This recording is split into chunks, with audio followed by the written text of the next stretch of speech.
注意看，这一款是 OPPO 公司在当年发布的初代 Reno 手机，由于机身的顶部采用了侧旋升降结构，所以在当年也为全面屏手机市场带来了别具一格的设计体验。而小白这一次要为大家体验的产品，则是 OPPO 公司最新发布的第10代 Reno 系列的超大杯。Hello， 大家好，我是分不清支持师的大舌头徐小白，欢迎收看徐小白玩数码。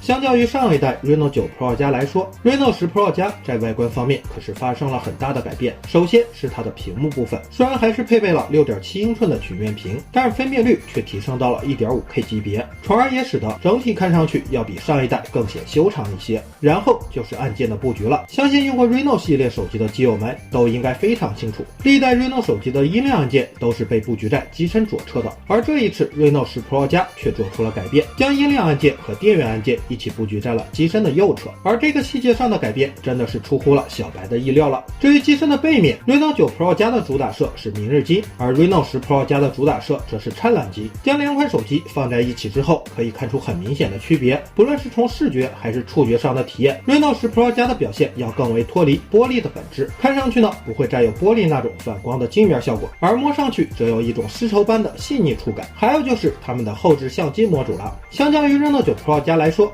Reno 10 Pro 加则采用了外圆内方的世界之窗设计，由玻璃和金属拼接而成，上面两枚分别是5000万像素的主摄和超广角镜头，在体验上与 Reno 9 Pro 加保持了一致性，而下面这枚则是6400万像素的超光影潜望长焦镜头。除了支持3倍光学变焦之外，在拍摄的界面中还新增加了6倍变焦的快速切换按钮，这样当我们在拍摄人像的时候，无需变换自己的身位，就能靠着1倍、3倍、6倍这3枚切换按钮来轻松的实现人像全景、半身人像、特写近景等多种构图的需求了。除了 Find X6 系列的超光影人像来到了 Reno 系列上面之外，这款 Reno 10 Pro 加在性能方面的表现也是很出色的，不仅搭载了骁龙8加野生平台，全系普及了 16GB 的超大内存，同时在系统方面还集成了 ColorOS 超算平台，能够通过内存基因重组等诸多的技术，让系统体验和应用启动的速度变得更快更流畅，尤其是后台应用驻留的能力更是可以达到40多个。还有就是别看这款手机配备了潜望长焦镜头，但是对于厚度和重量还是做到了很好的把控。